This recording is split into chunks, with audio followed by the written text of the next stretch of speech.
ये व्यर्थ के बकवाद करने वाले लोगों से मत मिलो, व्यर्थ के बकवाद करने वाले लोगों की तरफ मत देखो, ये क्या कह रहे हैं, क्या बोल रहे हैं। और तुम भी व्यर्थ का बकवाद मत करो। अपने समय को कीमती मान करके निरंतर प्रिया प्रीतम का नाम जप करो, उनके गुण लीला गाओ, उनकी सेवा में रहो। कभी प्रपंच की बातें, कभी प्रतिष्ठा का चिंतन, कभी नाना प्रकार के मान सम्मान का चिंतन, ये घुसने ना पावे हृदय में। बहुत सावधान रहना चाहिए साधक को। ऐसी बातें देखो मत, ऐसी बातें सुनो मत जिससे तुम्हारा हृदय उद्विग्न होकर प्रभु का चिंतन छोड़ दे। बंद करो अभी। अन्य लोगों के संग का त्याग कर दो, जो भगवत विमुख वार्ता करते हैं, संत निंदा करते हैं, दूसरों की निंदा करते हैं। कुछ हाथ नहीं लगता, ये लोग दुर्गति को प्राप्त होने वाले हैं। भक्तन निंदा अति बुरी भूल करे जिन कोय, किए सुकृत बहु जन्म के छिन में दारे खोए। पर निंदा के किए ते नहीं आवत नहीं कछुआत, मूर्ख पर्वत पाप को ले चल अपने साथ। तो अलम कश्याप संगत्या, ऐसा संग मत करो जिनके पास बैठने से भक्त निंदा, जन निंदा, भगवत निंदा हो। ऐसे से दूर रहो। अलम बंद कर दो ऐसे लोगों का संग। रात दिन हम श्यामा श्याम का नाम जप करेंगे, श्यामा श्याम के लीला गुण गाएंगे, श्यामा श्याम के ही धाम का शोभा का चिंतन करेंगे। जब तुम अपना जीवन श्यामा श्याम के चरणों में न्यौछावर कर दोगे तो पूरा भार श्यामा श्याम ले लेंगे और तुम्हारे हृदय में मस्ती आ जाएगी। जो ऐसा निश्चयी होता है, दृढ़ निश्चयी, उसके अंदर दृढ़ विश्वास, तो उसके हर समय भगवान की स्फूर्ति होती रहती है। भारी प्रतिकूलता में भी भगवान का सानिध्य अनुभव होता है। वो अनुकूलता में तो भगवान के दुलार को देखता है, लेकिन प्रतिकूलता में भगवान की विशेष कृपा को देखता है। ये संयोग, ये वियोग, संसार की ये द्वंद्वमयी वृत्तियां भक्तों के हृदय में नहीं चुभती। आए की हुज्जत नहीं, गए की तलाश नहीं, क्योंकि नित्य संयोग भगवत स्मृति के प्रभाव से प्रभु का रहता है। शोक, विषाद बहुत ध्यान देने योग्य विषय है।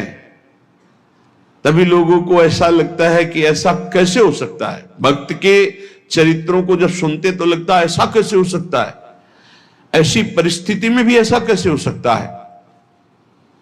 क्योंकि तुम मानसिक बुद्धि से युक्त हो और वो भागवतिक स्थिति से युक्त है, इसलिए तुम उसको पार पा ही नहीं सकते।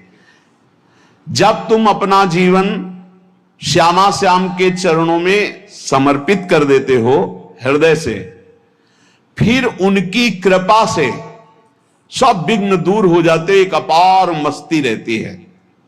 नहीं तो शोक, विषाद, दुख, क्लेश, कष्ट, संताप, भय, उद्वेग, ये सदैव सताते रहते हैं। इसी से डिप्रेशन होता है। बार बार नकारात्मक चिंतन, शोक, विषाद, दुख, चिंता, क्लेश, संताप, भय, उद्वेग, यही पूरे मानसिक स्तर को नष्ट कर देते हैं। उत्साहहीन जीवन हो जाता है। जब तुम श्यामा श्याम को समर्पित हो जाते हो तो ये सब प्रवेश भी नहीं करते, एक अपार मस्ती बनी रहती है। अब क्या होगा? श्यामा श्याम जो करेंगे वही होगा। श्यामा श्याम पता नहीं कैसा करे, नहीं, वो सदैव मंगल भवन है, वो जो करते महामंगल होता है। यह निश्चय उपासक के हृदय में आ जाना चाहिए। इसलिए अपना सारा मन, सारी बुद्धि, सारा जीवन, प्रत्येक श्वास प्रभु को अर्पण कर दो। फिर देखो तुम निहाल हो जाओगे। दुख, शोक, विषाद, क्लेश, कष्ट, संताप, भय, उद्वेग, ये उसी को व्यापते हैं जिसने अपने जीवन को प्रभु के चरणों में अर्पित नहीं किया। इसलिए तुम अपना सारा मन सारी बुद्धि, सारा जीवन, प्रत्येक श्वास केवल प्रभु को अर्पित कर दो, फिर देख लेना श्वास कैसे अर्पित की जाती, राधा राधा राधा। बुद्धि कैसे अर्पित की जाती है, एकमात्र निश्चय कि भगवत सुख ही सुख है, ये जागतिक सुख सुख नहीं, ये दुख है, ये ऐसा दलदल है जिससे आज तक कोई नहीं निकल पाया। सारा मन, हम मन से केवल प्रभु का मनन करें, बार बार मन को संसार से हटा के नाम में, रूप में, लीला में, धाम में लगाएं। बहुत प्रसन्नता हो जाती है उस उपासक के हृदय में जो अपना मन बुद्धि प्रभु के चरणों में अर्पित कर देता है। भगवान ने तो इसको बहुत उत्तम स्थिति बताया है कि मेरे से कभी वो अलग हो ही नहीं सकता यदि मन बुद्धि अर्पित कर दिया। मय्येव मन आधत्स्व मयि बुद्धिम निवेशय, तो निवशस्य मय्येव अत ऊर्ध्वं न संशया, बिल्कुल संशय नहीं, वो मेरे में ही निवास करेगा जिसने मन और बुद्धि अपनी मेरे में अर्पित कर दी।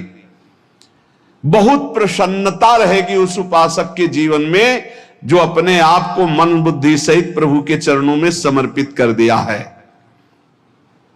भगवान का आश्रय लेने वाले की पहचान है हर परिस्थिति में प्रसन्न रहना।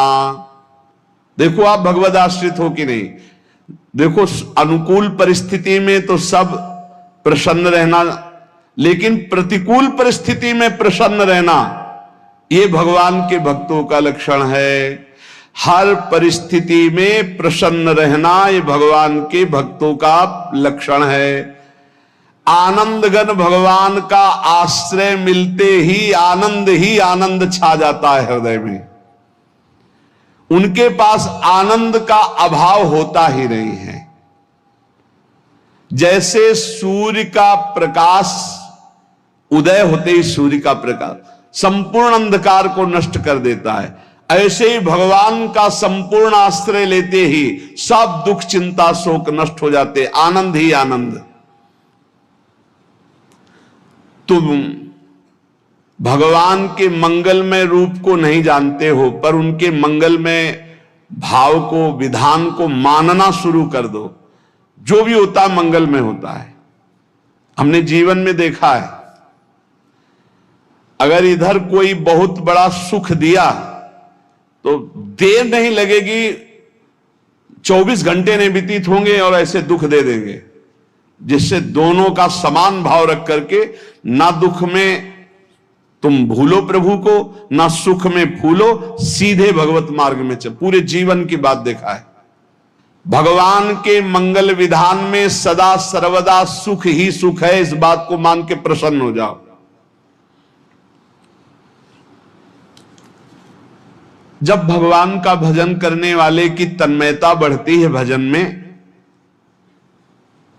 तो द्वेषी जन अपने आप तैयार हो जाते हैं। भक्त कभी किसी से द्वेष नहीं करता, अपने आप वो द्रोह करने लगते। तो नरसिंह मेहता जी से बहुत गांव के कई लोग थे जो जलते थे, ऐसे जलते थे कि अब क्या करें, कैसे मिटा दे नरसिंह मेहता जी को। अब उपाय तो मिल नहीं रहा था। तो एक दिन संतों की मंडली आई और उन्होंने कहा कि हम रास्ते में कोई चोर आदि धन ना ले ले, इसलिए यहां से किसी की हुंडी चलती है क्या द्वारिका में? पहले ऐसा था। बोले हाँ हमारे यहां बहुत बड़े सेठ हैं नरसिंह मेहता जी, पर आप कहोगे वो मना कर देंगे। कई बार कहोगे, अगर वो स्वीकार कर ले तो वहां। और उनका लक्ष्य था कि नरसिंह मेहता जी की तो खाने की भी सुविधा नहीं थी, हुंडी कहां की बात आई। उनका था कि जब वो ना कहेंगे तो संतजन नाराज हो जाएंगे, अगर हां कह दिया तो वहां हुंडी चुकेगी नहीं, तो संतजन अपने आप इनको शाप दे देंगे, अपराध बन जाएगा, ये नष्ट हो जाएंगे। संतों को भेजा नरसिंह मेहता जी ने, सबकी दंडवत की, चरण पखाड़े। तो उनका ये इतना रुपया है, द्वारिका में साधु सेवा हम करेंगे, वहां तुम्हारी हुंडी चलती है, तो आप अरे आप कहाँ भूल रहे हो, यहाँ खाने की भी व्यवस्था। बोले हमें सब पहले से बता दिया गया कि आप मना करोगे, बार बार मना मत करो, हमें पता है। तो उन्होंने ठाकुर जी की तरफ देखा, बोले क्या लीला है प्रभु, संतों से हम क्या कहे, ये ले रुपए। उस समय स्वर्ण की मोहरें चलती थी, बेच के बाजार से खूब उन संतों को पवाया, उन्हीं संतों की सेवा की। और उनका अपने सेठ का नाम तो बताओ जहां हमें जाके हुंडी मिलेगी। सेठ, सावल शाह सेठ।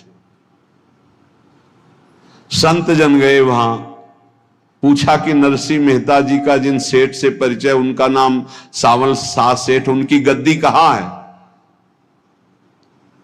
तो जो कुछ भक्त थे वो द्वारिकाधीश की तरफ संकेत करते कि वही हैं।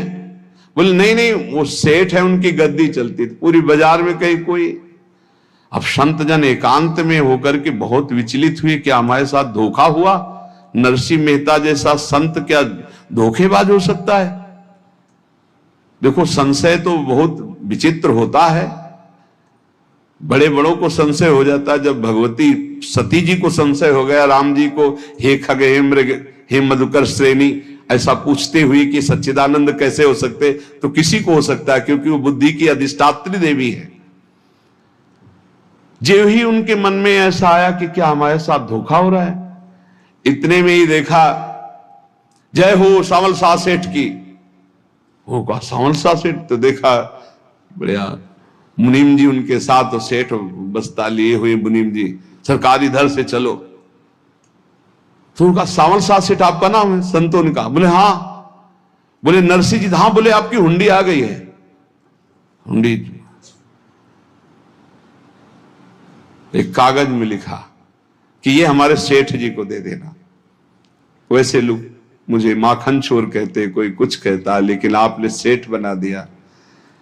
जब आपने सेठ बना ही दिया तो आप कभी परवाह मत करना तुम। और ये सेवक आपकी सेवा में सदैव तत्पर है। भगवान ने ऐसा लिखा।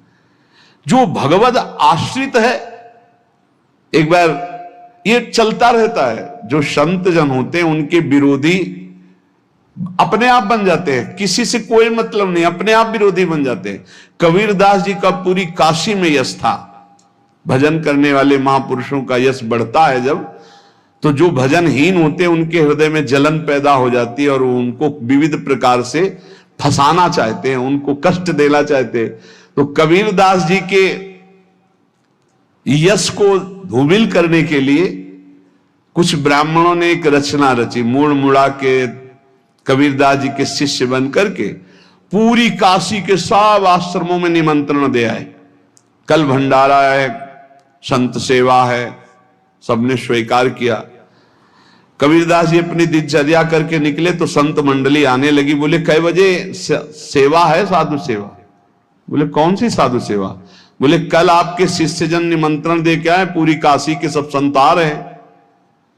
कबीरदास जी ने कहा यहां तो एक की भी व्यवस्था नहीं, पूरी काशी के संत आ रहे। अच्छा, समझ में आ रहा है, लीला बिहारी तुम लीला करना चाहते हो। गए अपना निकल गए गंगा किनारे, एक झाऊ के नीचे बैठकर अपना भजन ध्यान में मगन है। 11-12 बजे तो उन्होंने देखा संतों की मंडली, काशी तो बहुत। कबीरदास जी ने देखा कि आश्रम की, तो बोले पता नहीं क्या होगा, चलो चलते हैं। तो ऐसे गमछा वस्त्र करके ऐसे डालकर मुंह ढक करके, वहां बड़ी बड़ी पंगत लगी थी। कबीरदास जी सबको पाओ जी पाओ। कबीरदास जी के रूप में स्वयं भगवान पाओ जी पाओ। कबीरदास जी ने कहा अच्छा, जब स्वामी परस रहे तो हम भी बैठ के पा ले। तो जब उसी पंगत में बैठ गए अपना कपड़ा ढक करके, और जब मोहरे की दक्षिणा दे रहे थे सब लोग कि वाह कबीरदास जी ने आज तो साधु से, सबको जब कबीरदास जी के सामने आए तो ऐसे मुंह ढके। बोले देखो, जो मेरा होता है उसे मुंह छुपाना नहीं पड़ता, मुंह ढकला नहीं पड़ता। लो दक्षिणा, तुम भी दक्षिणा लो। कबीरदास जी को कबीरदास जी दक्षिणा दे रहे, और वो कबीरदास जी है भगवान, और ये पाले वाले कबीरदास जी है भगवान के जन। कभी भगवान अपने, अरे जमाने जोर लगा ले, कितना जोर लगाएगा, भक्त और भगवान का झंडा कभी न झुकने पाएगा। बिल्कुल चिंता, शोक, भय, उद्वेग रहित जीवन भगवत आश्रित। तुम भगवान के मंगल विधान में सदा सर्वदा प्रसन्न रहो। अब ये विचार कर लो कि भगवान जो करेंगे तुम्हारा मंगल करेंगे। अब थोड़ा ऐसा बीच में लगता है कि अमंगल हो रहा है क्या, लेकिन पक्का समझो बहुत बड़ा मंगल उनका विधान होता है। बहुत ही उत्तम मंगल होता है भगवान के शरणागत का। भगवान हमारे विचारों वाले नहीं हैं, हमारे विचार प्राकृतिक है, भगवान के विचार चिदानंदमय हैं। वो अपने विचार से हमारा मंगल करते हो, हम अपने विचार से मंगल चाहते हैं। भगवान के विचार से मंगल ही हमारा होगा, इसलिए कभी हमको चिंता शोक भय नहीं करना चाहिए। भगवान की ओर से कभी तुम्हारे लिए ऐसा विधान नहीं होगा कि तुम दुखी हो जाओ, बस तुम्हारी सोच हो सकती है, उसका परिणाम बहुत मंगल होगा। जगत की ओर से निराश हो जाओ, किसी से आशा मत रखो, फिर आप देखो आपका जीवन कैसा आनंदमय व्यतीत होता है। ये जो जगत की आशा है यही दुख प्रदान करती, सच्ची जगत की आशा ही दुख प्रदान करती है। अगर जगत से कोई संबंध न रखा जाए और भगवत भाव में रहकर तो बहुत अच्छा जीवन चलेगा। अपने कर्तव्य का पालन करो, परिवार को भगवत स्वरूप मानकर पोषण करो, किसी से कोई संबंध मत रखो, कोई आशा मत रखो, यही अध्यात्म सिखाता है। अपने आप भगवत स्वरूप, सबका व्यवहार मंगलमय और आपका जीवन मंगलमय। अपने घर में ऐसे रहो जैसे किसी अतिथि के घर में रह जाता है। चलना है, यहां से जाना है। कौन रहता है अपने घर में अतिथि की भांति? भगवान का भक्त। जाना है यहां से, अपनी प्रिया प्रीतम के पास जाना। ये हमारा घर नहीं है, यहां तो हम समय व्यतीत कर रहे हैं, अपनी आयु व्यतीत कर रहे हैं भगवत आराधना करते हुए। हमें जाना है प्रिया प्रीतम के पास। वास्तविक घर भगवान का धाम है हमारा, वास्तविक घर वाले प्रभु हैं हमारे, जो नित्य सच्चिदानंद भगवान के चरणों में अपने चित्त को समर्पित करता रहता है। उसको यह अनुभव होने लगता है कि बड़ी कृपा है हमारे ऊपर, भगवान की बड़ी कृपा है हमारे ऊपर।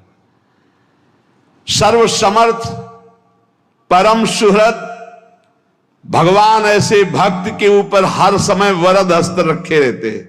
ये केवल प्रवचन नहीं, सच्ची बात मानिए। ऐसे भगवान का वरद हस्त हर समय रहता है। जब भगवान की छत्र छाया में भक्त अपने को देखता है तो आसपास घोर विपत्तियों का भी समुदाय हो तो भी वो आनंद में मगन रहता है। हर हालत में आनंदित रहना ये भक्त का स्वभाव है। भगवान ऐसे भक्तों को प्यार करते हैं जैसे कछुआ अपने अंडे को बाहर रख आवे और रात दिन उसका चिंतन करे।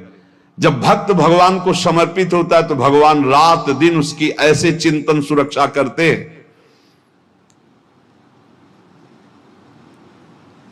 अब है ये दैवी संपदा का पहला गुण है, ये भगवान के शरणागत पर जागृत हो जाता है। वो भयभीत नहीं होता, किसी भी उससे भयभीत नहीं होता। यही डरपि हरिवंश हित, जिनो भ्रमय गुण सलिल पर। इस डर से डरते रहना चाहिए कहीं गुण रूपी पानी में फिसल न जाए, नहीं तो गलती हो सकती है। साधक सावधान रहे। ये अभय दैवी संपदा का सबसे बड़ा गुण है। जो भयहारी भगवान की शरण में आ जाता है तो उसके अंदर ये अभय प्रकट हो जाता है। अगर कहीं तुम्हें एकांत में भय लग रहा है, एक आदमी तो एकांतिक में आए थे, वो कह रहे थे कि हमें हर समय भय लगा रहता कि कोई हमारे पीछे है, अंधेरा तो लगता कोई खड़ा है, मैं जीना मुश्किल हो गया, ऐसा भय। देखो ये मन कैसा है, भगवान से विमुख होने पर कैसे डरवाता है। वो कह रहे हैं हर समय मुझे डर लगा रहता है, कोई सामने खड़ा है, कोई पीछे खड़ा है, ऐसा भय लगने लगता है। और जब भगवान की शरण में आ जाते हैं तो ये अभय स्थिति हृदय में जागृत हो जाती है। कोई भी भय आसपास आ ही नहीं सकता, यहां तक कि नरक का भी भय खत्म हो जाता है जो भगवान की शरण में है। महापापी भी पुण्यात्मा महान भक्तों के समान वो उत्तम गति को प्राप्त हो जाता है जो भगवान की शरण में हो जाता है। पर ये जो भोगों का आश्रय लिए हुए हैं, मनमानी आचरण कर रहे हैं, ये कभी उस अभय को जान ही नहीं सकते कोई अभय पद है क्या। इनको तो कदम कदम पर शोक, भय और दुख की प्राप्ति होगी। कोई बचा नहीं सकता जो भोगों में लगे हैं, मनमानी आचरण कर रहे हैं। अगर निर्भय होना चाहते हो, परम सुखी होना चाहते हो, तो भगवान के शरणागत हो जाओ। सारे जगत को अभय दान देने वाले भगवान है। भगवान का एक प्रण है, ममपन शरणागत भयहारी। जो मेरी शरण में आ गया उसके भय का मैं नाश कर देता हूं। साधना में अवस्था मन की मानी जाती है कि आप कितने अच्छे साधक हैं। यदि आपका मन भगवदाकार है, हर समय भगवत चिंतन चल रहा है, आपके स्वप्न भागवती का रहे हैं, आपके विचार भागवतिक हैं, तो आपकी अच्छी साधना हो रही है। और यदि आपके स्वप्न गंदे आ रहे हैं, क्योंकि स्वप्न में मन का ही सारा खेल होता है, और आपकी चिंतन वृत्ति वासनात्मक चल रही, तो अभी साधना का प्रभाव मन पे नहीं पड़ा है।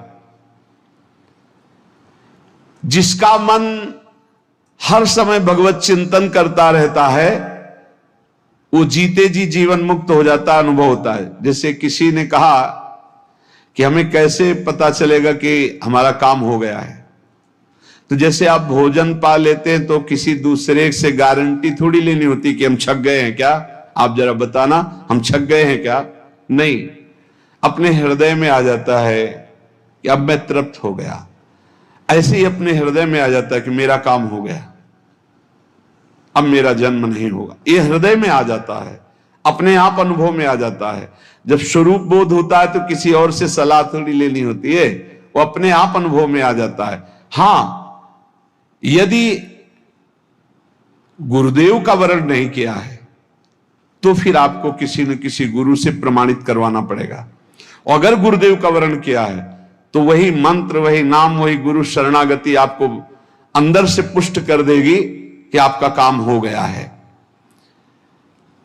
विषय चिंतन करता हुआ मन विषय आसक्ति को प्राप्त होता है। विषय आसक्ति को प्राप्त हुआ मन बार बार जन्म, मरण और नरक को प्राप्त होता है। बस ये विषय चिंतन हटाना ही प्रमुख कर्तव्य साधना का है। बार बार मन को विषयों से हटा करके प्रभु के नाम में लगाओ, प्रभु के रूप में लगाओ, प्रभु की लीला में लगाओ। जहां भगवान प्रकट होते हैं वहां परमानंद की बाढ़ आती है। पर ये ध्यान रखें, गुलाब का फूल कांटों में खिलता है, उसकी सुगंध लेनी, फूल लेना है तो कांटों से बचाकर। ऐसे ही जब आप भगवत चिंतन के लिए चलेंगे तो आपका चिंतन चुराने के लिए माया विविध नाटक करेगी, कांटे फैलाएगी। कोई तुम्हारी निंदा करेगा, कोई अपमान करेगा, कोई उपहास करेगा, तुम्हारी अव्यवस्था हो सकती है, तुम्हारी परिस्थिति बहुत भयावह हो सकती है। इन परिस्थितियों में भी भगवत चिंतन का तार ना टूटने पावे तो आगे गुलाब का फूल है। जैसे कांटे से बचाकर गुलाब का फूल लेते हैं और भगवत अर्पित करके सौरभ का सुख लेते हैं, ऐसे ही भगवान के प्रेमानंद का अनुभव करने के लिए संसार के कांटों से बचना होगा। और खिलेगा यही फूल संसार में ही, मनुष्य देह में, और योनियों में नहीं। भगवत प्राप्ति स्वर्ग में नहीं होगी, इसी मृत्यु लोक में होगी। पहले मन नहीं लगता भगवत चिंतन में। भगवत चिंतन जबरदस्ती करना पड़ता है। भगवत चिंतन जे ही प्रारंभ करोगे ते ही बहुत बाढ़ आ जाएगी पाप चिंतन की। ध्यान दीजिए, बहुत लोग प्रश्न करते रहते हैं कि हम जब भजन में बैठते हैं तो बहुत गंदी बातें आती, मन बड़ा चंचल होता है, भाग जाता है। ऐसा प्रारंभ में जब कोई भगवत चिंतन प्रारंभ करता है तो उसका मन विषयों में भागता है, गंदी बातों में भागता है। अब लोग कहते पहले तो हमारा चिंतन बढ़िया होता था, अब चिंतन नहीं होता। तो कोई सिद्ध पुरुष थोड़ी हो गए, तुम्हें जबरदस्ती चिंतन करना होगा। जगत के प्राणी में जहां मन जाए तो इसमें भी भगवान, पदार्थ में मन जाए तो उसमें भी भगवान। जहां जहां मन जाए वहां वहां भगवान देखो, या मन को हटाकर नाम मंत्र में लगाओ। ऐसे भगवत स्मृति जागृत की जाती, बार बार प्रयास करना होता है। कई लोग ये प्रश्न करते हैं कि हमसे बड़े पाप हो गए तो क्या हमें भगवान की प्राप्ति हो जाएगी? तो यहां कह रहे हैं भगवान किसी के पूर्व जीवन को नहीं देखते हैं, वर्तमान के भजन को देखते हैं। पकड़ो इस बात को।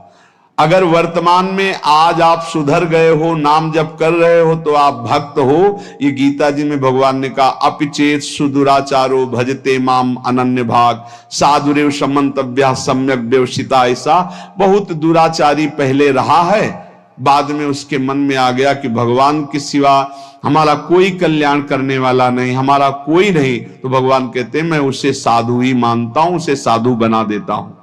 भगवान किसी के पूर्व जीवन को नहीं देखते। बहुत बढ़िया बात है। कल तक हम क्या करते रहे भगवान नहीं देखते, आज क्या कर रहे हो ये देखते हैं। यदि आज आप भजन में लग गए हो, अच्छे आचरण कर रहे हो, तो आपको भगवत प्राप्ति हो जाएगी। भगवान ये नहीं देखते कि पूर्व में पुण्यात्मा रहा है कि पापात्मा रहा है। भगवान वर्तमान में देखते कि मेरा भजन कर रहा है, बस इसी से कल्याण कर देते हैं। पकड़ो इस बात को, तो कभी प्रश्न नहीं उठेगा कि क्या हमको भी भगवत प्राप्ति हो सकती है क्या। हमारा मन यदि श्री भगवान को चाहने लगे तो श्री भगवान हमारे मन में ही आकर बस जाएंगे। भगवान की रूप माधुरी में मन डूबने लगेगा।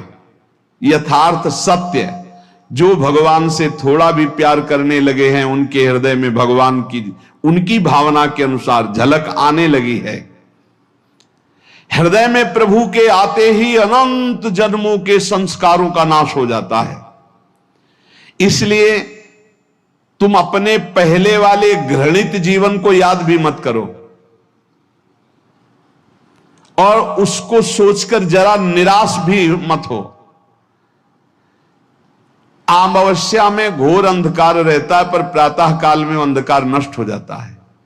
ऐसे ही नाम का उच्चारण करते ही तुम्हारे जितने पाप अंधकार हो सब नष्ट हो जाएंगे।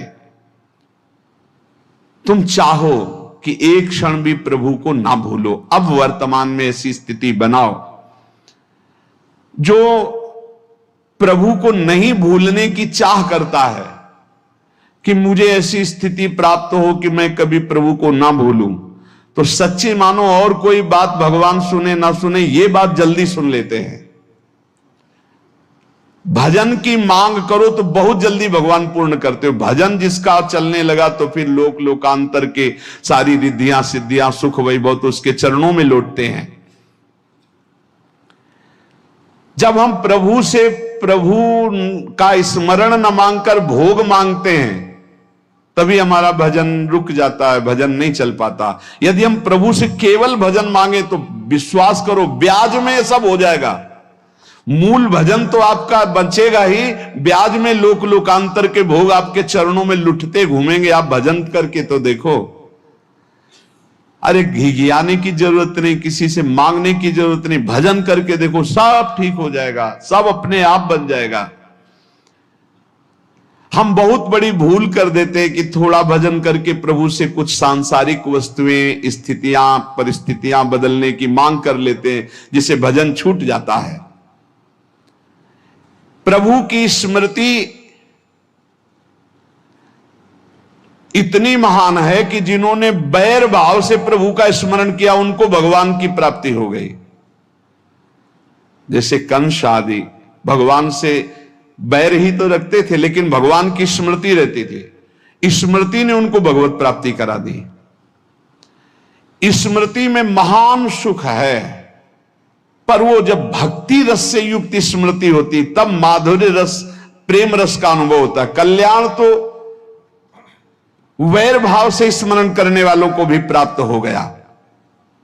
यदि आप भक्त हो और ये चाहते हो कि आपकी भागवती की स्थिति बहुत जोर की हो, तो हम आपसे प्रार्थना करते हैं कि रोज प्रभु से एक ही बात मांगिए, मुझे अखंड स्मृति दीजिए। अर्जुन जी को पूरी गीता जी सुनने के बाद यही मिला, नष्टो मोहा स्मृति लब्ध्वा। स्मृति,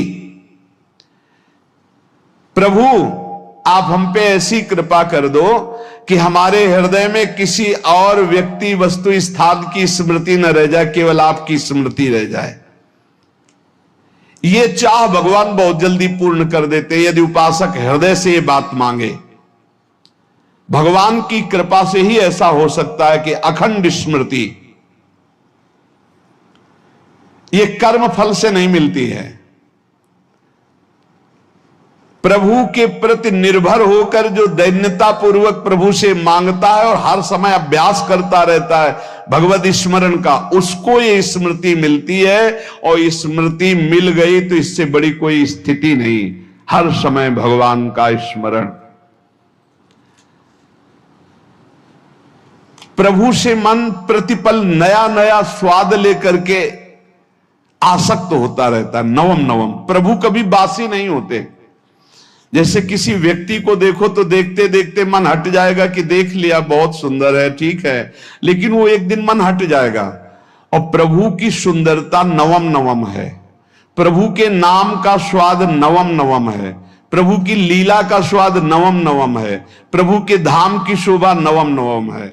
जैसे आचार्य महाप्रभु हरिवंश चंद्र जी कहते, नयो नेह नव रंग नयो रस नवल श्याम वृषभानु किशोरी, नौ पीतांबर नवल चूनरी, नई नई बूंदन भींजत गोरी, नौ वृंदावन हरित मनोहर, नौ चातक बोलत मोर मोरी, नौ मुरली जो मल्हार नई गति, सब कुछ नया। तो नवम नवम प्रभु प्रतिपल नवम नवम प्रभु का रूप, प्रियाजू का नवम नवम, अबही और अबही और अबही और है।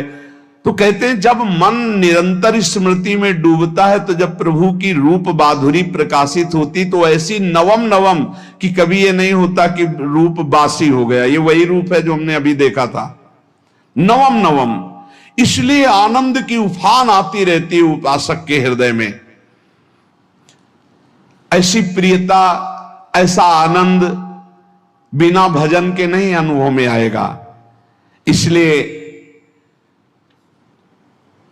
तुम विश्वास करो, तुम्हें बहुत सुंदर सुख मिलने वाला है, आगे अपार सुख मिलने वाला है। ये थोड़ा दुख का समय काट लो, जब तक जीवन है ये दुख सुख की लहर आती रहेगी, आप इसको सह जाओ, आगे बहुत आनंद है, विश्वास मान लीजिए, बहुत आनंद है। जो ये विश्वास कर लेता है वो प्रभु के मार्ग में चलकर प्रभु को प्राप्त कर लेता है। नहीं तो इतने रोड़े हैं कि आप ऊब जाओगे, बहुत रोड़े हैं। जो प्रभु के मार्ग में चलता है तो माया के बहुत से पार्षद अपना प्रभुत्व दिखाने उनके पास आते हैं, महिमा अपनी दिखाने, पर वो किसी वस्तु स्थिति अवस्था प्राणी पदार्थ का प्रभाव स्वीकार ही नहीं करता, क्योंकि भगवत स्मृति परायण है, भगवान की कृपा पर विश्वास है, इसलिए उसको कोई फंसा नहीं पाता। वो नित्य निरंतर प्रभु से घुला मिला रहने के कारण उसकी मस्ती में कोई फर्क नहीं पड़ता। माया का प्रभुत्व रखने वाले उसे फंसाने की चेष्टा करते हैं, पर उस पर किसी का असर नहीं होता, वो कहीं लिप्त नहीं होता, वो कहीं दुखी सुखी नहीं होता, वो हर समय प्रसन्न रहता है। तुम देखो, हर समय प्रसन्न रहते हो? यदि नहीं तो तुम किसी व्यक्ति वस्तु का आश्रय लिए हुए प्रभु का नहीं। अगर हां तो हर समय प्रभु का स्मरण चलना चाहिए, हर समय प्रभु के आश्रित हो, फिर देखना ये आनंद, ये प्रसन्नता क्या रूप रखती है। बड़े बड़े मस्त संतों को देखा, मस्त एकदम ऐसे उन्माद में मस्त। हे, उस सुख के लिए ललचाओ, कब तक जन्मते मरते रहोगे, कब तक बार बार दुख भोगते रहोगे, कब बड़ा प्रपंच है ये। भगवान का स्मरण परम पुण्यात्मा पुरुष का हृदय माना जाता है, बहुत पवित्र हृदय, बड़ा पुण्यात्मा हृदय जिसमें भगवान का स्मरण। भगवान का विस्मरण पापात्मा पुरुष। भयानक विपत मिलो, व्यर्थ के बकवाद करने वाले लोगों की तरफ मत देखो, ये क्या कह रहे हैं, क्या बोल रहे हैं, और तुम भी व्यर्थ का बकवाद मत करो। अपने समय को कीमती मान करके निरंतर प्रिया प्रीतम का नाम जप करो, उनकी गुण लीला गाओ, उनकी सेवा में रहो। कभी प्रपंच की बातें, कभी प्रतिष्ठा का चिंतन, कभी नाना प्रकार के मान सम्मान का चिंतन, ये घुसने ना पावे हृदय में। बहुत सावधान रहना चाहिए साधक को। ऐसी बातें देखो मत, ऐसी बातें सुनो मत जिससे तुम्हारा हृदय उद्विग्न होकर प्रभु का चिंतन छोड़ दे। बंद करो अभी। अन्य लोगों के संग का त्याग कर दो, जो भगवत विमुख वार्ता करते हैं, संत निंदा करते हैं, दूसरों की निंदा करते हैं, कुछ हाथ नहीं लगता। ये लोग दुर्गति को प्राप्त होने वाले हैं। भक्तन निंदा अति बुरी भूल करे जिन कोय, किए सुकृत बहु जन्म के छिन में दारे खोए। पर निंदा के किए ते नहीं, आवत नहीं कछुआत, मूर्ख पर्वत पाप को ले चल अपने साथ। तो अलम कश्यापि संगत्या, ऐसा संग मत करो जिनके पास बैठने से भक्त निंदा, जन निंदा, भगवत निंदा हो। ऐसे से दूर रहो। अलम, बंद कर दो ऐसे लोगों का संग। रात दिन हम श्यामा श्याम का नाम जप करेंगे, श्यामा श्याम के लीला गुण गाएंगे, श्यामा श्याम के ही धाम का शोभा का चिंतन करेंगे। जब तुम अपना जीवन श्यामा श्याम के चरणों में न्यौछावर कर दोगे तो पूरा भार श्यामा श्याम ले लेंगे और तुम्हारे हृदय में मस्ती आ जाएगी। जो ऐसा निश्चयी होता है, दृढ़ निश्चयी, उसके अंदर दृढ़ विश्वास, तो उसके हर समय भगवान की स्फूर्ति होती रहती है।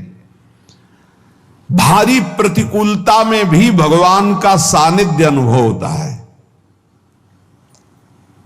वो अनुकूलता में तो भगवान के दुलार को देखता है, लेकिन प्रतिकूलता में भगवान की विशेष कृपा को देखता है। ये संयोग, ये वियोग,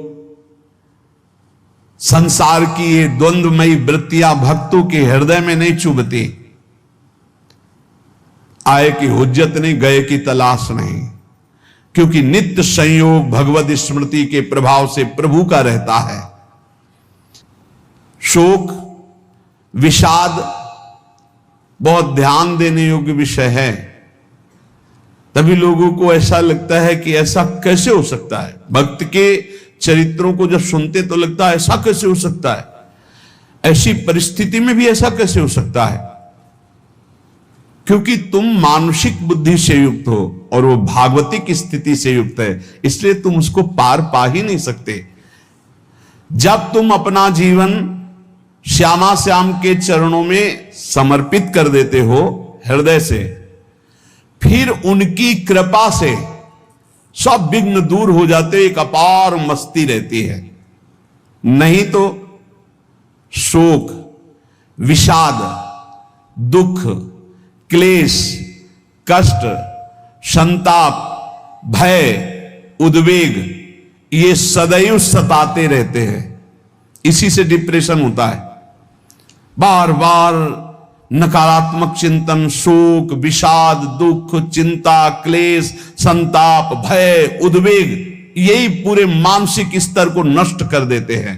उत्साहहीन जीवन हो जाता है। जब तुम श्यामा श्याम को समर्पित हो जाते हो तो ये सब प्रवेश भी नहीं करते, एक अपार मस्ती बनी रहती है। अब क्या होगा? श्यामा श्याम जो करेंगे वही होगा। श्यामा श्याम पता नहीं कैसा करे, नहीं, वो सदैव मंगल भवन है, वो जो करते महामंगल होता है। यह निश्चय उपासक के हृदय में आ जाना चाहिए। इसलिए अपना सारा मन, सारी बुद्धि, सारा जीवन, प्रत्येक श्वास प्रभु को अर्पण कर दो, फिर देखो तुम निहाल हो जाओगे। दुख, शोक, विषाद, क्लेश, कष्ट, संताप, भय, उद्वेग, ये उसी को व्यापते हैं जिसने अपने जीवन को प्रभु के चरणों में अर्पित नहीं किया। इसलिए तुम अपना सारा मन, सारी बुद्धि, सारा जीवन, प्रत्येक श्वास केवल प्रभु को अर्पित कर दो। फिर देख लेना श्वास कैसे अर्पित की जाती, राधा राधा राधा। बुद्धि कैसे अर्पित की जाती है? एकमात्र निश्चय कि भगवत सुख ही सुख है, ये जागतिक सुख सुख नहीं, ये दुख है, ये ऐसा दलदल है जिससे आज तक कोई नहीं निकल पाया।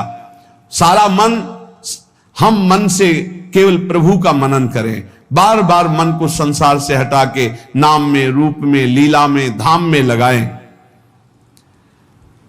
बहुत प्रसन्नता हो जाती है उस उपासक के हृदय में जो अपना मन बुद्धि प्रभु के चरणों में अर्पित कर देता। भगवान ने तो इसको बहुत उत्तम स्थिति बताया है कि मेरे से कभी वो अलग हो ही नहीं सकता यदि मन बुद्धि अर्पित कर दिया।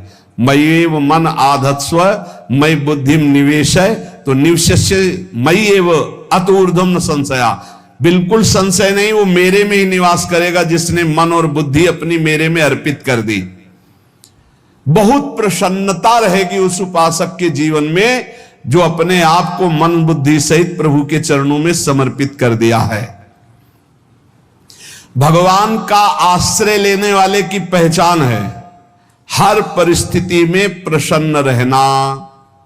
देखो आप भगवद आश्रित हो कि नहीं, देखो अनुकूल परिस्थिति में तो सब प्रसन्न रहना, लेकिन प्रतिकूल परिस्थिति में प्रसन्न रहना ये भगवान के भक्तों का लक्षण है। हर परिस्थिति में प्रसन्न रहना ये भगवान के भक्तों का लक्षण है। आनंदगन भगवान का आश्रय मिलते ही आनंद छा जाता है हृदय में। उनके पास आनंद का अभाव होता ही नहीं है। जैसे सूर्य का प्रकाश उदय होते ही सूर्य का प्रकाश संपूर्ण अंधकार को नष्ट कर देता है, ऐसे ही भगवान का संपूर्ण आश्रय लेते ही सब दुख चिंता शोक नष्ट हो जाते, आनंद ही आनंद। तुम भगवान के मंगलमय रूप को नहीं जानते हो, पर उनके मंगलमय भाव को, विधान को मानना शुरू कर दो। जो भी होता है मंगलमय होता है। हमने जीवन में देखा है, अगर इधर कोई बहुत बड़ा सुख दिया तो देर नहीं लगेगी, 24 घंटे नहीं व्यतीत होंगे और ऐसे दुख दे देंगे, जिससे दोनों का समान भाव रख करके ना दुख में तुम भूलो प्रभु को, ना सुख में भूलो, सीधे भगवत मार्ग में चल। पूरे जीवन की बात देखा है। भगवान के मंगल विधान में सदा सर्वदा सुख ही सुख है, इस बात को मान के प्रसन्न हो जाओ। जब भगवान का भजन करने वाले की तन्मयता बढ़ती है भजन में, तो द्वेषी जन अपने आप तैयार हो जाते हैं। भक्त कभी किसी से द्वेष नहीं करता, अपने आप वो द्रोह करने लगते। तो नरसिंह मेहता जी से बहुत गांव के कई लोग थे जो जलते थे, ऐसे जलते थे कि अब क्या करें, कैसे मिटा दे नरसिंह मेहता जी को। अब उपाय तो मिल नहीं रहा था। तो एक दिन संतों की मंडली आई और उन्होंने कहा कि हम रास्ते में कोई चोर आदि धन ना ले ले, इसलिए यहां से किसी की हुंडी चलती है क्या द्वारिका में? पहले ऐसा था।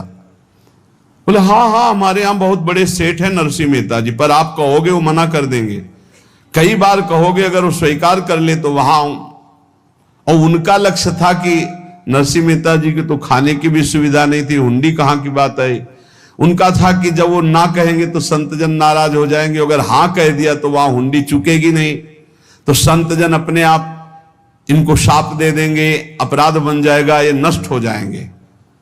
संतों को भेजा नरसिंह मेहता जी ने, सबकी दंडवत की, चरण पखाड़े।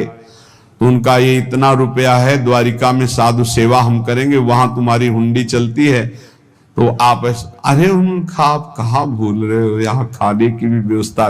बोले हमें सब पहले से बता दिया गया कि आप मना करोगे, बार बार मना मत करो, हमें पता है। तो उन्होंने ठाकुर जी की तरफ देखा, बोले क्या लीला है प्रभु, संतों से हम क्या कहें, ये ले रुपए। उस समय स्वर्ण की मोहरें चलती थी, बेच के बाजार से खूब उन संतों को पवाया, उन्हीं संतों की सेवा की। और उनका अपने सेठ का नाम तो बताओ जहां हमें जाके हुंडी मिलेगी। सेठ सावल सा सेठ। संत जन गए वहां, पूछा कि नरसिंह मेहता जी का जिन सेठ से परिचय, उनका नाम सावल सा सेठ, उनकी गद्दी कहां है? तो जो कुछ भक्त थे वो द्वारिकाधीश की तरफ संकेत करते कि वही हैं। बोले नहीं, वो सेठ है, उनकी गद्दी चलती थी। पूरी बाजार में कहीं कोई। अब संत जन एकांत में होकर के बहुत विचलित हुए, क्या हमारे साथ धोखा हुआ?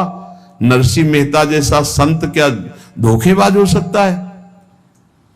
देखो, संशय तो बहुत विचित्र होता है, बड़े बड़ों को संशय हो जाता है। जब भगवती सती जी को संशय हो गया, राम जी को हे खग हे मृग हे मधुकर श्रेणी ऐसा पूछते हुए कि सच्चिदानंद कैसे हो सकते, तो किसी को हो सकता है, क्योंकि वो बुद्धि की अधिष्ठात्री देवी है।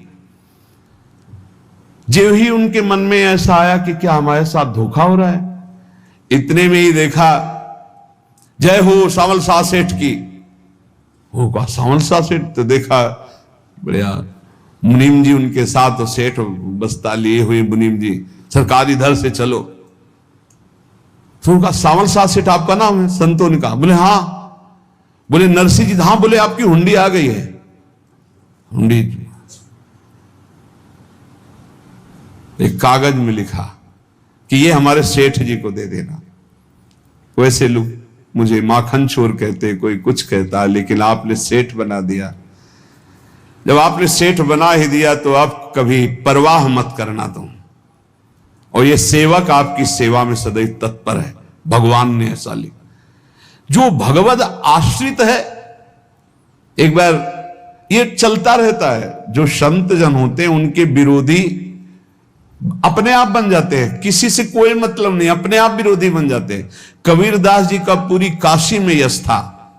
भजन करने वाले महापुरुषों का यश बढ़ता है जब, तो जो भजनहीन होते हैं उनके हृदय में जलन पैदा हो जाती है और वो उनको विविध प्रकार से फंसाना चाहते हैं, उनको कष्ट देना चाहते हैं। तो कबीरदास जी के यश को धूमिल करने के लिए कुछ ब्राह्मणों ने एक रचना रची, मूड़ मुड़ा के कबीरदास जी के शिष्य बन करके पूरी काशी के सब आश्रमों में निमंत्रण दे आए। कल भंडारा है, संत सेवा है, सबने स्वीकार किया। कबीरदास जी अपनी दिनचर्या करके निकले तो संत मंडली आने लगी। बोले कै बजे सेवा है? साधु सेवा। बोले कौन सी साधु सेवा? बोले कल आपके शिष्यजन निमंत्रण दे के आए, पूरी काशी के सब संत आ रहे हैं। कबीरदास जी ने कहा यहाँ तो एक की भी व्यवस्था नहीं, पूरी काशी के संत आ रहे। अच्छा, समझ में आ रहा है, लीला बिहारी तुम लीला करना चाहते हो। गए अपना, निकल गए गंगा किनारे, एक झाऊ के नीचे बैठकर अपना भजन ध्यान में मगन है। 11-12 बजे तो उन्होंने देखा संतों की मंडली, काशी तो बहुत। कबीरदास जी ने देखा कि आश्रम की, तो बोले पता नहीं क्या होगा, चलो चलते हैं। तो ऐसे गमछा वस्त्र करके ऐसे डालकर मुंह ढक करके, वहां बड़ी बड़ी पंगत लगी थी। कबीरदास जी सबको पाओ जी पाओ। कबीरदास जी के रूप में स्वयं भगवान पाओ जी। कबीरदास जी ने कहा अच्छा, जब स्वामी परस रहे तो हम भी बैठ के पा ले। तो जब उसी पंगत में बैठ गए अपना कपड़ा ढक करके, और जब मोहरे की दक्षिणा दे रहे थे सब लोग कि वाह कबीरदास जी ने आज तो साधु से सबको। जब कबीरदास जी के सामने आए तो ऐसे मुंह ढके, बोले देखो जो मेरा होता है उसे मुंह छुपाना नहीं पड़ता, मुंह ढकला नहीं पड़ता। लो दक्षिणा, तुम भी दक्षिणा लो। कबीरदास जी को कबीरदास जी दक्षिणा दे रहे, और वो कबीरदास जी है भगवान, और ये पाले वाले कबीरदास जी है भगवान के जन। कभी भगवान अपने, अरे जमाने जोर लगा ले, कितना जोर लगाएगा, भक्त और भगवान का झंडा कभी न झुकने पाएगा। बिल्कुल चिंता शोक भय उद्वेग रहित जीवन भगवद आश्रित। तुम भगवान के मंगल विधान में सदा सर्वदा प्रसन्न रहो। अब ये विचार कर लो कि भगवान जो करेंगे तुम्हारा मंगल करेंगे। अब थोड़ा ऐसा बीच में लगता है कि अमंगल हो रहा है क्या, लेकिन पक्का समझो बहुत बड़ा मंगल उनका विधान होता है। बहुत ही उत्तम मंगल होता है भगवान के शरणागत का। भगवान हमारे विचारों वाले नहीं हैं, हमारे विचार प्राकृतिक है, भगवान के विचार चिदानंदमय हैं। वो अपने विचार से हमारा मंगल करते हो, हम अपने विचार से मंगल चाहते हैं। भगवान के विचार से मंगल ही हमारा होगा, इसलिए कभी हमको चिंता शोक भय नहीं करना चाहिए। भगवान की ओर से कभी तुम्हारे लिए ऐसा विधान नहीं होगा कि तुम दुखी हो जाओ, बस तुम्हारी सोच हो सकती है, उसका परिणाम बहुत मंगल होगा। जगत की ओर से निराश हो जाओ, किसी से आशा मत रखो, फिर आप देखो आपका जीवन कैसा आनंद में व्यतीत होता है। ये जो जगत की आशा है यही दुख प्रदान करती, सच्ची जगत की आशा ही दुख प्रदान करती है। अगर जगत से कोई संबंध न रखा जाए और भगवत भाव में रहकर तो बहुत अच्छा जीवन चलेगा।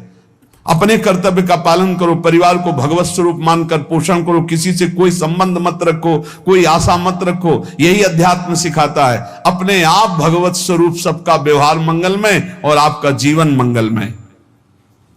अपने घर में ऐसे रहो जैसे किसी अतिथि के घर में रह जाता है, चलना है, यहां से जाना है। कौन रहता है अपने घर में अतिथि की भांति? भगवान का भक्त। जाना है यहां से, अपनी प्रिया प्रीतम के पास जाना। ये हमारा घर नहीं है, यहां तो हम समय व्यतीत कर रहे हैं, अपनी आयु व्यतीत कर रहे हैं भगवत आराधना करते हुए। हमें जाना है प्रिया प्रीतम के पास। वास्तविक घर भगवान का धाम है हमारा, वास्तविक घर वाले प्रभु हैं हमारे। जो नित्य सच्चिदानंद भगवान के चरणों में अपने चित्त को समर्पित करता रहता है, उसको यह अनुभव होने लगता है कि बड़ी कृपा है हमारे ऊपर, भगवान की बड़ी कृपा है हमारे ऊपर। सर्वसमर्थ परम सुहृद भगवान ऐसे भक्त के ऊपर हर समय वरद हस्त रखे रहते हैं। ये केवल प्रवचन नहीं, सच्ची बात मानिए। ऐसे भगवान का वरद हस्त हर समय रहता है। जब भगवान की छत्र छाया में भक्त अपने को देखता है तो आसपास घोर विपत्तियों का भी समुदाय हो तो भी वो आनंद में मगन रहता है। हर हालत में आनंदित रहना ये भक्त का स्वभाव है। भगवान ऐसे भक्तों को प्यार करते हैं जैसे कछुआ अपने अंडे को बाहर रख आवे और रात दिन उसका चिंतन करे। जब भक्त भगवान को समर्पित होता है तो भगवान रात दिन उसकी ऐसे चिंतन सुरक्षा करते हैं। अभय, ये दैवी संपदा का पहला गुण है। ये भगवान के शरणागत पर जागृत हो जाता है, वो भयभीत नहीं होता, किसी भी उससे भयभीत नहीं होता। यही डर ही डरप हरिवंश हित, जिनो भ्रमय गुण सलिल पर। इस डर से डरते रहना चाहिए कहीं गुण रूपी पानी में फिसल न जाए, नहीं तो गलती हो सकती है। साधक सावधान रहे। ये अभय दैवी संपदा का सबसे बड़ा गुण है। जो भयहारी भगवान की शरण में आ जाता है तो उसके अंदर ये अभय प्रकट हो जाता है। अगर कहीं तुम्हें एकांत में भय लग रहा है, एक आदमी तो एकांतिक में आए थे, वो कह रहे थे कि हमें हर समय भय लगा रहता कि कोई हमारे पीछे है, अंधेरा तो लगता कोई खड़ा है, मैं जीना मुश्किल हो गया, ऐसा भय। देखो ये मन कैसा है, भगवान से विमुख होने पर कैसे डरवाता है। वो कह रहे हैं हर समय मुझे डर लगा रहता है, कोई सामने खड़ा है, कोई पीछे खड़ा है, ऐसा भय लगने लगता है। और जब भगवान की शरण में आ जाते हैं तो ये अभय स्थिति हृदय में जागृत हो जाती है। कोई भी भय आसपास आ ही नहीं सकता, यहां तक कि नरक का भी भय खत्म हो जाता है जो भगवान की शरण में है। महापापी भी पुण्यात्मा महान भक्तों के समान वो उत्तम गति को प्राप्त हो जाता है जो भगवान की शरण में हो जाता है। पर ये जो भोगों का आश्रय लिए हुए हैं, मनमानी आचरण कर रहे हैं, ये कभी उस अभय को जान ही नहीं सकते कि अभय पद है क्या। इनको तो कदम कदम पर शोक, भय और दुख की प्राप्ति होगी, कोई बचा नहीं सकता। जो भोगों में लगे हैं, मनमानी आचरण कर रहे हैं। अगर निर्भय होना चाहते हो, परम सुखी होना चाहते हो तो भगवान के शरणागत हो जाओ। सारे जगत को अभय दान देने वाले भगवान हैं। भगवान का एक प्रण है, मम पन शरणागत भयहारी। जो मेरी शरण में आ गया उसके भय का मैं नाश कर देता हूं। साधना में अवस्था मन की मानी जाती है कि आप कितने अच्छे साधक हैं। यदि आपका मन भगवदाकार है, हर समय भगवत चिंतन चल रहा है, आपके स्वप्न भागवती का रहे हैं, आपके विचार भागवतिक हैं, तो आपकी अच्छी साधना हो रही है। और यदि आपके स्वप्न गंदे आ रहे हैं, क्योंकि स्वप्न में मन का ही सारा खेल होता है, और आपकी चिंतन वृत्ति वासनात्मक चल रही, तो अभी साधना का प्रभाव मन पे नहीं पड़ा है।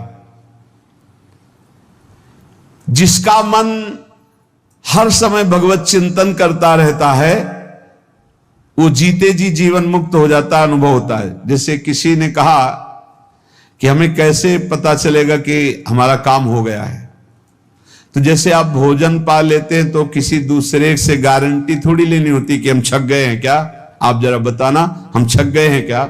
नहीं, अपने हृदय में आ जाता है कि अब मैं तृप्त हो गया। ऐसे ही अपने हृदय में आ जाता है कि मेरा काम हो गया, अब मेरा जन्म नहीं होगा। ये हृदय में आ जाता है, अपने आप अनुभव में आ जाता है। जब स्वरूप बोध होता है तो किसी और से सलाह थोड़ी लेनी होती है, वो अपने आप अनुभव में आ जाता है। हां, यदि गुरुदेव का वर्ण नहीं किया है तो फिर आपको किसी न किसी गुरु से प्रमाणित करवाना पड़ेगा। और अगर गुरुदेव का वर्ण किया है तो वही मंत्र, वही नाम, वही गुरु शरणागति आपको अंदर से पुष्ट कर देगी कि आपका काम हो गया है। विषय चिंतन करता हुआ मन विषय आसक्ति को प्राप्त होता है। विषय आसक्ति को प्राप्त हुआ मन बार बार जन्म मरण और नरक को प्राप्त होता है। बस ये विषय चिंतन हटाना ही प्रमुख कर्तव्य साधना का है। बार बार मन को विषयों से हटा करके प्रभु के नाम में लगाओ, प्रभु के रूप में लगाओ, प्रभु की लीला में लगाओ। जहां भगवान प्रकट होते हैं वहां परमानंद की बाढ़ आती है। पर ये ध्यान रखें, गुलाब का फूल कांटों में खिलता है, उसकी सुगंध लेनी, फूल लेना है तो कांटों से बचाकर। ऐसे ही जब आप भगवत चिंतन के लिए चलेंगे तो आपका चिंतन चुराने के लिए माया विविध नाटक करेगी, कांटे फैलाएगी। कोई तुम्हारी निंदा करेगा, कोई अपमान करेगा, कोई उपहास करेगा, तुम्हारी अव्यवस्था हो सकती है, तुम्हारी परिस्थिति बहुत भयावह हो सकती है। इन परिस्थितियों में भी भगवत चिंतन का तार ना टूटने पावे तो आगे गुलाब का फूल है। जैसे कांटे से बचाकर गुलाब का फूल लेते हैं और भगवद अर्पित करके सौरभ का सुख लेते हैं, ऐसे ही भगवान के प्रेमानंद का अनुभव करने के लिए संसार के कांटों से बचना होगा। और खिलेगा यही फूल संसार में ही, मनुष्य देह में, और योनियों में नहीं। भगवत प्राप्ति स्वर्ग में नहीं होगी, इसी मृत्यु लोक में होगी। पहले मन नहीं लगता भगवत चिंतन में, भगवत चिंतन जबरदस्ती करना पड़ता है। भगवत चिंतन जे ही प्रारंभ करोगे ते ही बहुत बाढ़ आ जाएगी पाप चिंतन की। ध्यान दीजिए, बहुत लोग प्रश्न करते रहते हैं कि हम जब भजन में बैठते हैं तो बहुत गंदी बातें आती, मन बड़ा चंचल होता है, भाग जाता है। ऐसा प्रारंभ में जब कोई भगवत चिंतन प्रारंभ करता है तो उसका मन विषयों में भागता है, गंदी बातों में भागता है। अब लोग कहते पहले तो हमारा चिंतन बढ़िया होता था, अब चिंतन नहीं होता। तो कोई सिद्ध पुरुष थोड़ी हो गए, तुम्हें जबरदस्ती चिंतन करना होगा।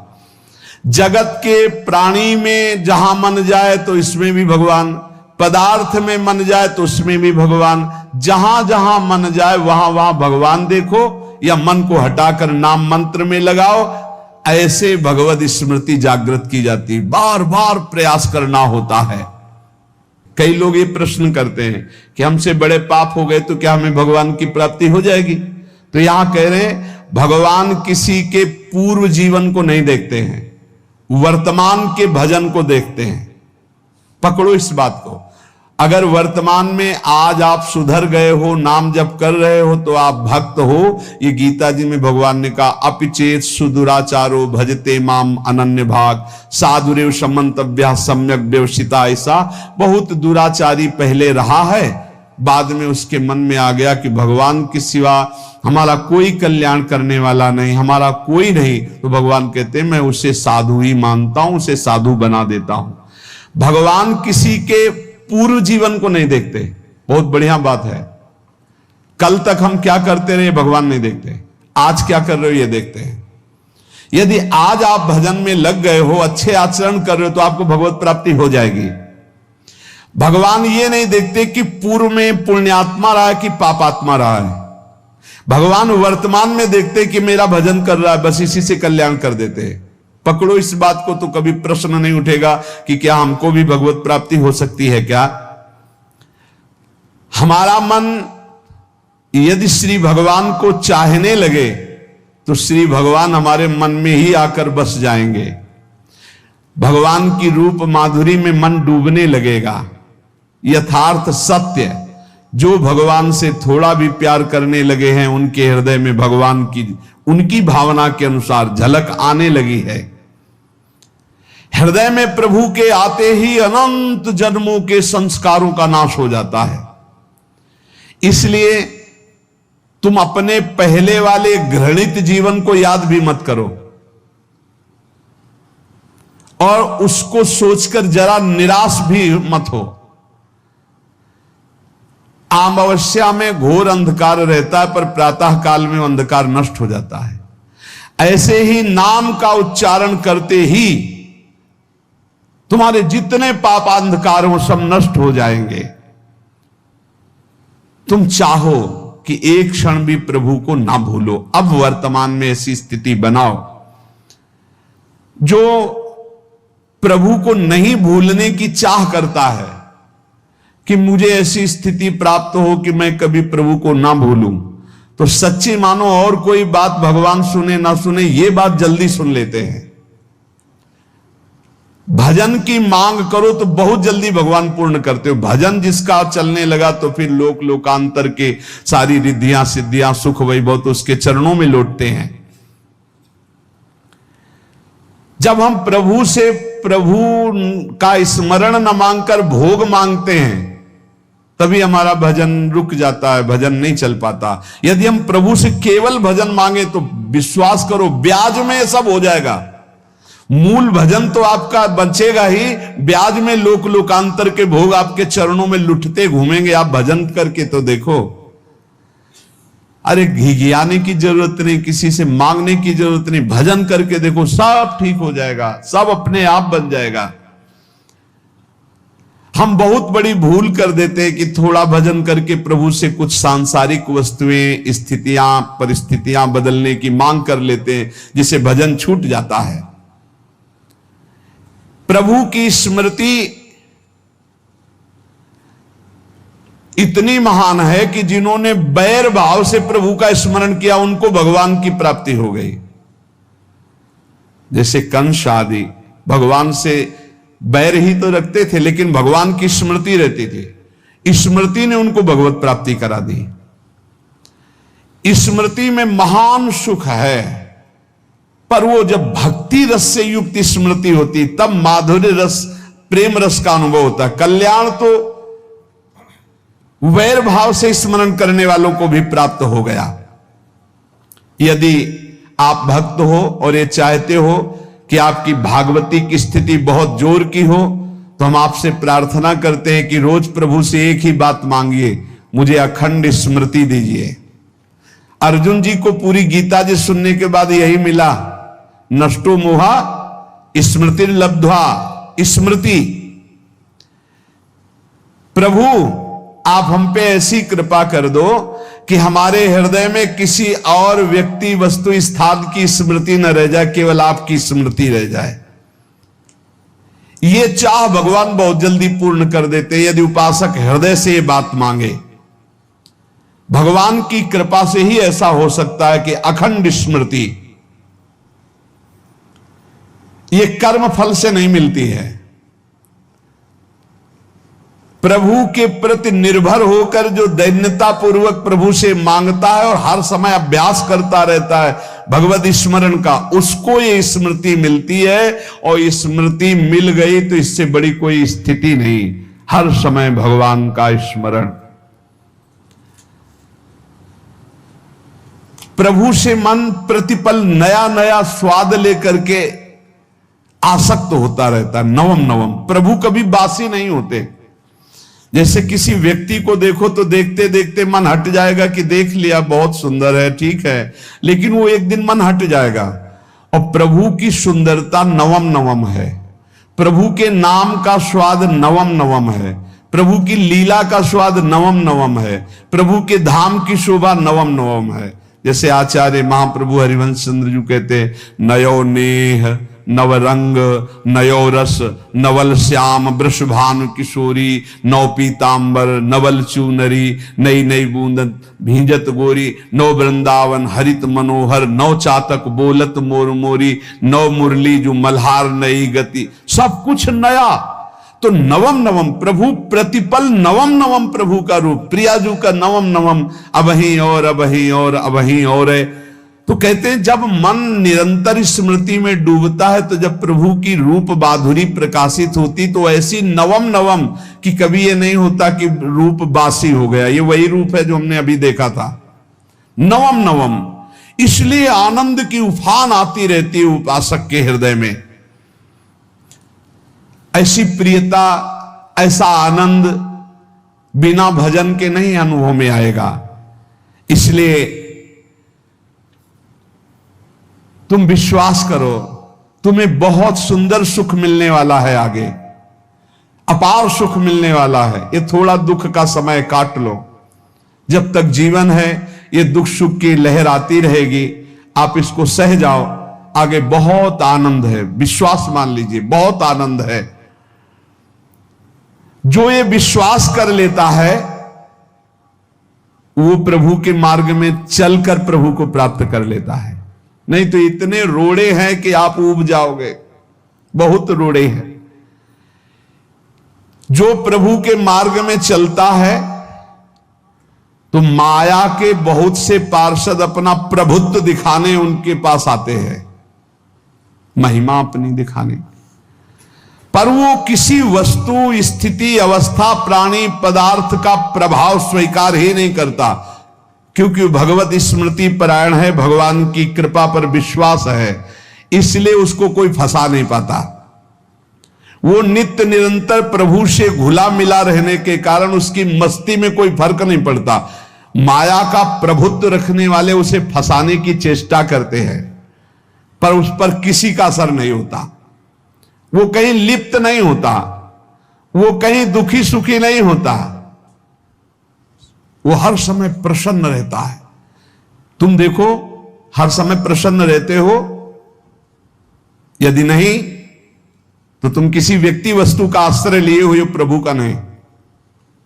अगर हां तो हर समय प्रभु का स्मरण चलना चाहिए, हर समय प्रभु के आश्रित हो, फिर देखना ये आनंद, ये प्रसन्नता क्या रूप रखती है। बड़े बड़े मस्त संतों को देखा, मस्त एकदम ऐसे उन्माद में मस्त। उस सुख के लिए ललचाओ, कब तक जन्मते मरते रहोगे, कब तक बार बार दुख भोगते रहोगे, कब बड़ा प्रपंच है ये। भगवान का स्मरण परम पुण्यात्मा पुरुष का हृदय माना जाता है। बहुत पवित्र हृदय, बड़ा पुण्यात्मा हृदय जिसमें भगवान का स्मरण। भगवान का विस्मरण पापात्मा पुरुष, भयानक